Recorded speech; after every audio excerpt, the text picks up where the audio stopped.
Hello everyone, thank you for coming. My name is Javier Buldú and today I'm going to talk about football. Uh, you are not in the wrong place, I'm going to talk about data science also. But I will try to show you that there's a connection between them, between football and data science. But first of all, let me share with you my presentation. Yes, here it is.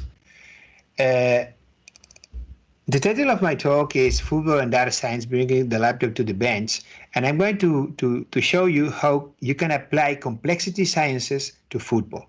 I belong to the Center for Biomedical Technology, and I am the head of the Laboratory of Biological Networks. And during the last years, we've been working on how to apply complex systems methodologies to sports. This work has been done in collaboration between 4 different institutions: the Center for Biomedical Technology, La Liga, which is the national football league in Spain, the ESADE Business School in Barcelona, and also Football Club Barcelona. But first of all, let me talk about complex systems. Let me explain you what a complex system is. A complex system is a system that is composed of different parts that are connected between them. And the main issue about a complex system is that you cannot split it, divide it into parts and analyze each part separately, because the behavior of the complex system relies on the connections between the parts that are composing the system. The most paradigmatic example about a complex system is the brain, where we know hardly everything about a neuron, but we know hardly anything about the brain, because the brain is composed of 80 billion of neurons, the human brain, and the complex interrelation between these neurons makes very difficult to understand how the brain is working.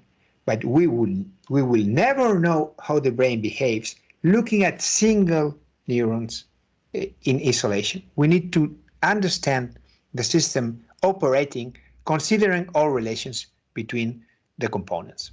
And it's the same for football. Where our approach to analyze football is exactly the same. We want to study a team as a connection between players, not the players individually, but the players in coordination.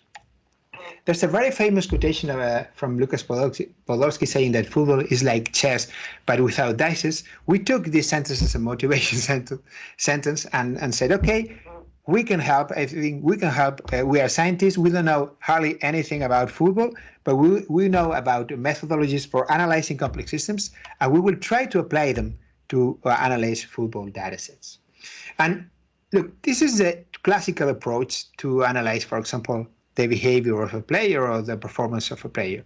A player is good or bad based on certain numbers: the number of passes that the player makes, the number of goals that the player scores, the percentage of success in passes, the percentage of success when he shots to the opponent's goal. But all these numbers are analyzed considering the player in isolation, without a context, without considering the interaction with teammates and also the interaction with rivals. So our approach is the following. We want to understand football or a football team as a complex system, and we want to analyze the connection between players. We want to focus on these connections. We don't want to take a single player and focus on it. We want to analyze the whole system, and the whole system is the whole team, and also the interactions of the team with the rival.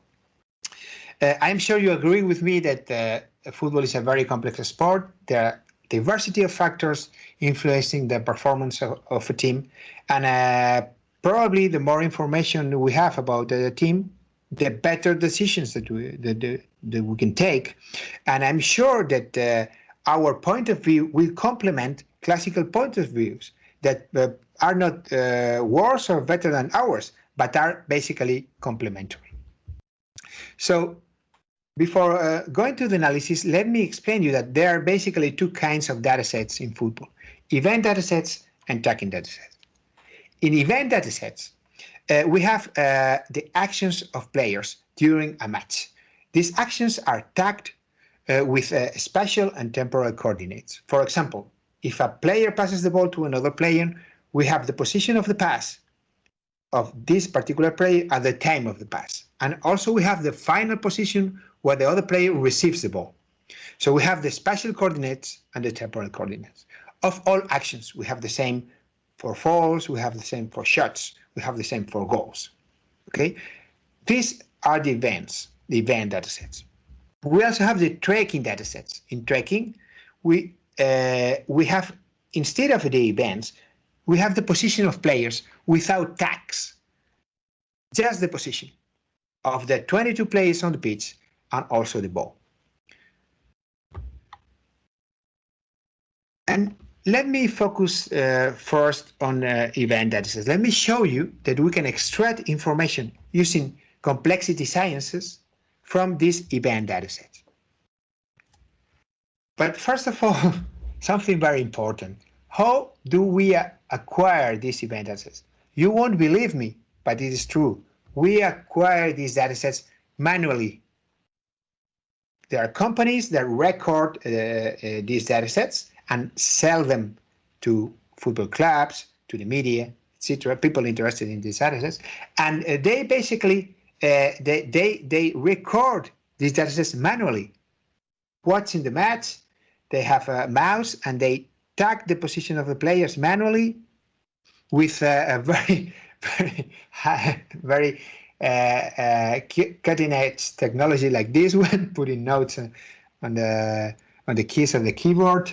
Okay, and in this way, all companies that work with these datasets record the actions of players.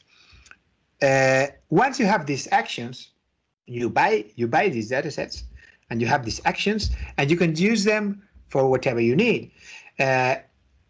Probably you will say, okay, the most interesting thing is the goal. It's a goal. So if you give me the data, probably the first thing I would do is to analyze from where do I score, from where do I miss. I mean, everything related to a goal.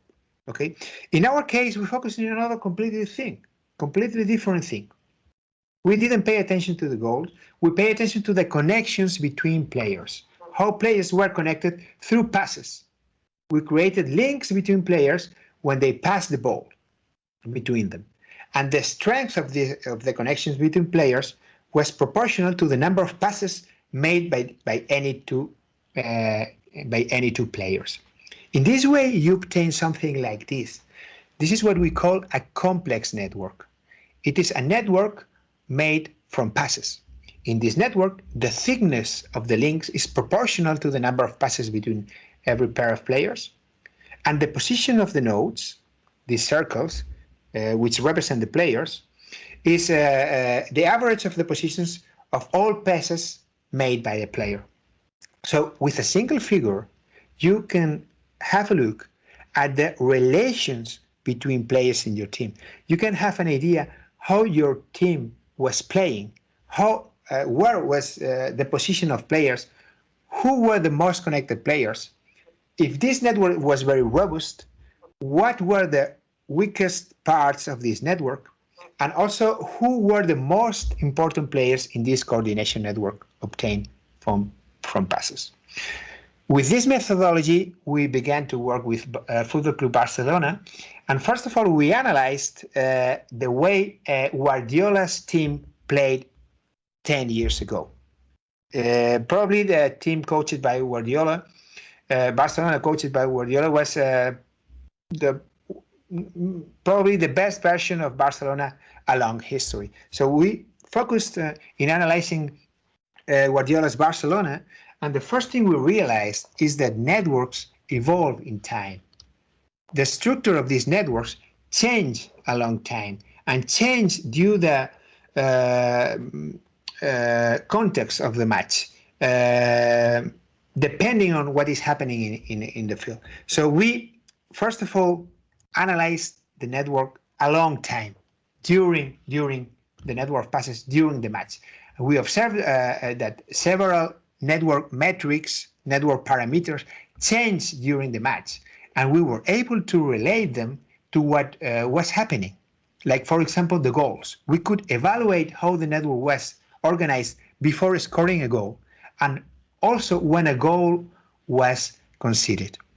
In this way, we could evaluate the probability during a match of receiving a goal and of scoring a goal, depending on the structure of the organization of your team. We carry out this analysis with Barcelona and obtain very nice results, and we publish it in a journal Scientific Reports. So this is an example about what you can do with events, but I am more interested in tracking. Tracking for me is very nice because here you have much larger data sets. In fact, what you have is the following. You have the position of the 22 players and also the ball with a resolution of 10 centimeters. In addition, you have 25 frames per second. So you have a lot of information along the match. One thing that you don't have is the tag of the events.